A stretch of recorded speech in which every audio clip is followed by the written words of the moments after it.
February 1st. Welcome to Musings and Contributions. I didn't think I'd be going to February, but it's fun. So how's it get any better? Um, it is, I think, day 118. The last couple of days I've lost track. After 116, I kind of lost track. It's either 118 or 119. And sorry, I don't have my tape on. But anyway, my name is Rachel, and amongst other things, I'm also an access consciousness facilitator and a lover of the access consciousness tools. Let's put it this way, I'm a fan of consciousness. I'm a fan of not buying the status quo. Yes, I'm a little weird. Yes, the majority of my family, and I'm not even talking immediate family, I mean like somewhat extended, the in-laws, the outlaws, the all sorts of things. They think I'm, a strange little duck, perhaps. But I'm actually very grateful for that. I'm very grateful knowing that I follow the lightness of awareness, and I'm willing to not have to fight to defend my point of view. I can just be myself and show up, and those who are willing to receive, and those who are not willing to receive don't have to. We spoke about it a few days ago in the one about, are you willing to just show up in rain? So just like rain doesn't judge, oh goodness, there's a tree over there, so I'm going to rain on that tree, right? I'm going to make sure that tree gets all the rain and all the sun and all the love. But that rock over there, or that desert over there, or that ravine over there, no, I'm not going to rain over there. No, it doesn't have any point of view. It just kind of, there are clouds, they show up, and it rains. My ADD brain just went on a little loop because I remember a little story I used to tell my son.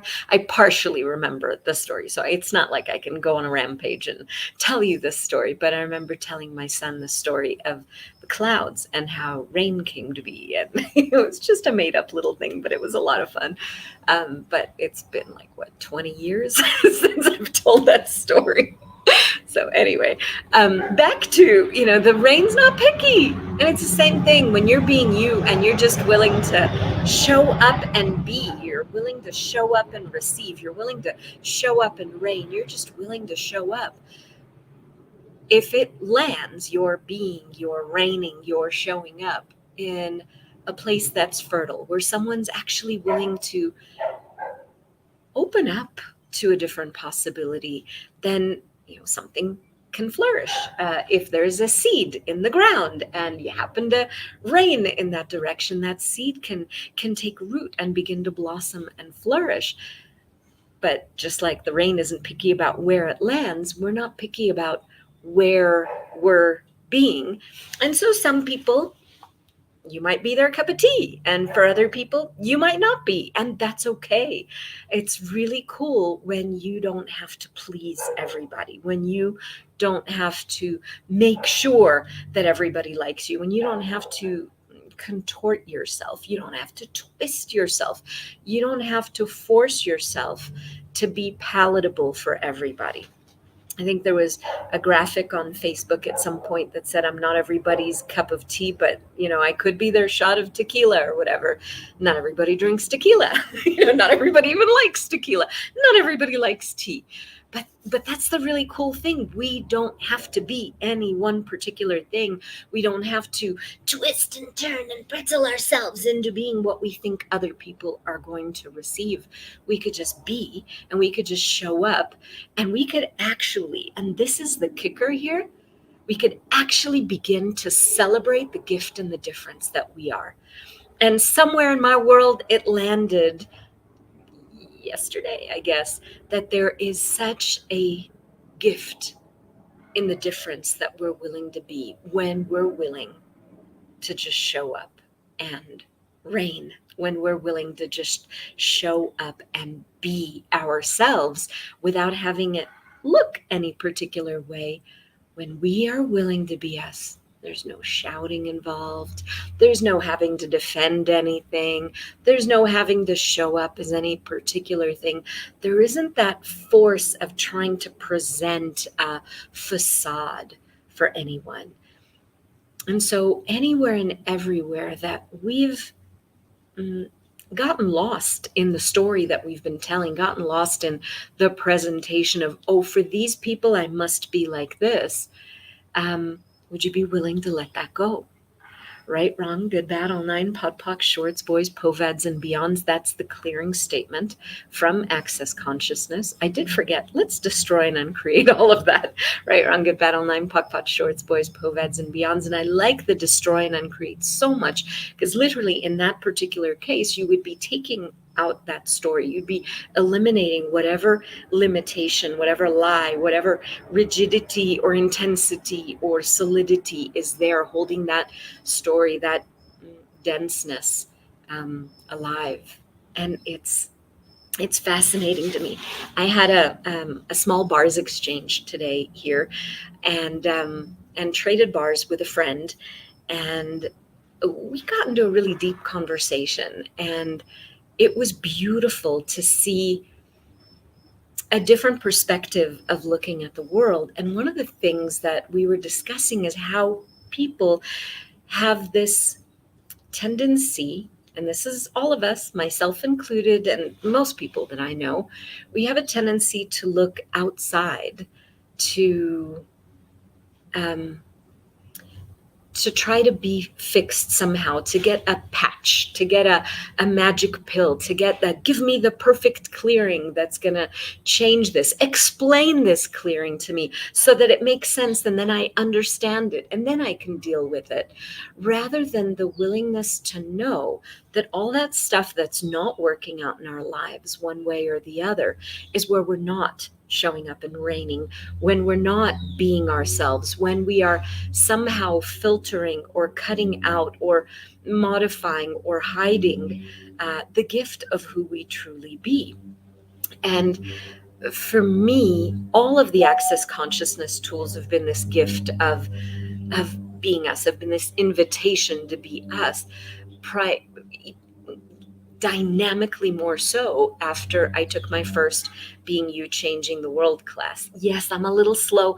Even reading the Being You Changing the World book by Dr. Dain, while it was wonderful, I needed that 2x4, on my head to show me that really it starts within. It begins within, and it is us being willing to show up, us allowing ourselves to be us. Now, that's a kicker too. Most of us wonder, what do I have to eliminate or present or find about being me, or I have to choose to be me. It's not so like rigid or it's not, it's choosing to be you, not defining to be you. And this is a huge difference. We're not what we think we are. We're in the habit of thinking that we are something particular. We're in the habit of telling a story. We're in the habit of living in a particular way. Oftentimes we live in a particular way and hold on to our limitations because they're so familiar. We don't know what we would do beyond them. We don't know what we would do if we didn't have those limitations. We don't know what we would do if we didn't have a struggle. We don't know what we would do if somebody would hand us on a silver platter everything we may have been saying that we desire. But do we actually desire that? And if we did, then why wouldn't we be choosing it now and waiting for someone to give it to us, or waiting for it to show up a particular way rather than choosing to be it at any moment? Because a lot of the time, all that stuff that we've been saying that we desire isn't actually what we desire. That stuff that we've been describing ourselves as isn't necessarily who we are. For years, I described myself as bipolar, as depressed, as frustrated, as all sorts of stuff, but I'm not that. That was my habitual story, my habitual thinking, the way that I'd been pigeonholing myself and limiting my life. And here comes this amazing access consciousness clearing statement where we could go bippity boppity boop. In other words, all of that stuff, whatever that is, isn't who I as an infinite being be. And the first commandment of access consciousness, and yes, I know, for anybody religious or anybody really serious and really holding on to significance out there, you go, oh, that 10 commandments. Yeah, we call them that because it's irreverent, because it's fun, because it's joyful. And the first commandment is, if an infinite being wouldn't choose this, why would you? So if an infinite being wouldn't choose to be limited, if an infinite being wouldn't choose to be depressed, if an infinite being, or maybe they would choose it, maybe depression or frustration or anger, rage, or whatever it is that we happen to be choosing, maybe they experience the flavor that we'd like to choose at the moment. But the thing is, we are not that.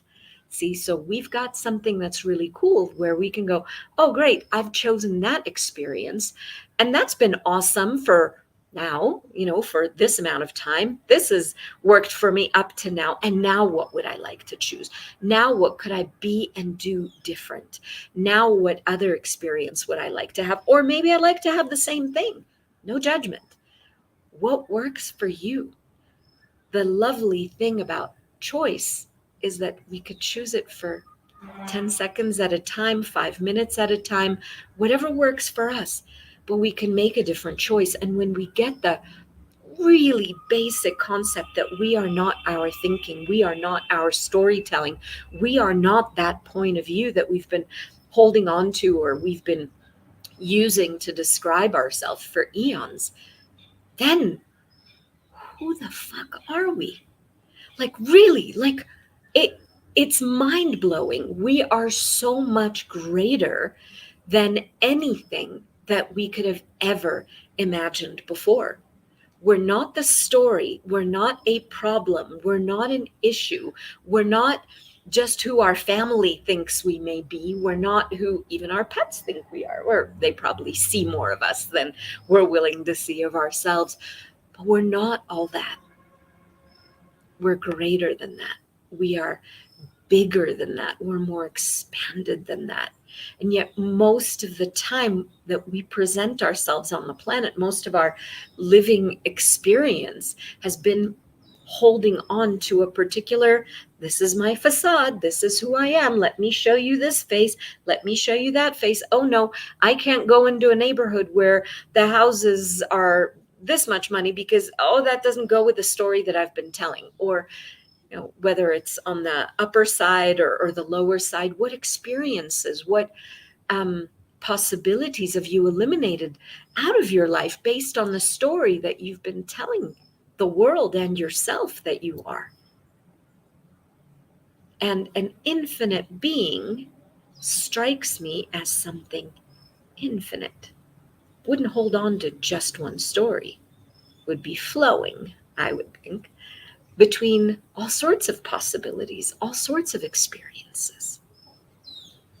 So where are we not willing to be the energy, the space, the consciousness of the infinite possibility that we truly could be? And see, that didn't even ding dong in my universe ever as a possibility when I was growing up. And it definitely wasn't, for even after childhood, when I was becoming an adult, it never ding-donged in my universe that I could be an infinite being. It never ding-donged in my universe that there's so much more available in the world than meets the eye. So I'm uber grateful for having these tools and having conversations and speaking about consciousness. And there are so many ways of reaching this space of possibilities. Access consciousness is one way. There are multiple ways. What works for you? To honor that to honor that you are so much more than the story that you've been telling up to now. And you are so much more than a struggle. You are so much more than a fight. You are so much more than anything that you've imagined. And your innate nature is expansive, is relaxed, is open, is fluid if you'd be willing to embrace that. So I wonder what can show up when you just begin to have these conversations with yourself. Who am I beyond all of that? And beyond what anybody thinks of me? And if I didn't care what anybody thought of me, what would be possible in my life? What could I receive? What could I perceive? What contribution could I be and could I receive by being this fluid, infinite, expansive energy, space, and consciousness that I truly be? So I wonder, and I'm just going to say, if anybody would like to play live at some point and you've taken a bars class, although we may have a bars class then too, um, Taz Friedrich and I are going to be hosting a POP, which is a party of possibilities for the Global Foundation class that's being facilitated by Gary Douglas and Dr. Dain Heer. They're facilitating it in Europe, and we will overnight live while they're doing it there in the morning time in Europe. We'll be live in Costa Rica at the gorgeous and glorious Access Consciousness Resort called El Lugar. And I've never been to El Lugar. I have drooled over pictures of El Lugar for many years, and this will be popping my cherry. I wonder what it would be like. I've heard many of my friends who've been there say the land is so nurturing, the relaxation and the space and the beauty and the amazingness that's available there is beyond words. So if you'd like to receive the class live stream with us, we're not facilitating it. We are streaming it alongside you, but we'll be able to run bars. We'll be able to run body processes. We'll be able to talk about whatever comes up during class and enjoy and clear and play with some of those things as well. And of course, enjoy the gorgeousness of the resort, of the beauty all around us, of nature, of the horses that are there, and the nature reserve that's there as well. And I'm excited and would love to see all of us enjoying stepping into being more of us, whether you do it that way or any way you choose. So thank you, and I look forward to seeing you tomorrow. Bye. Thank you.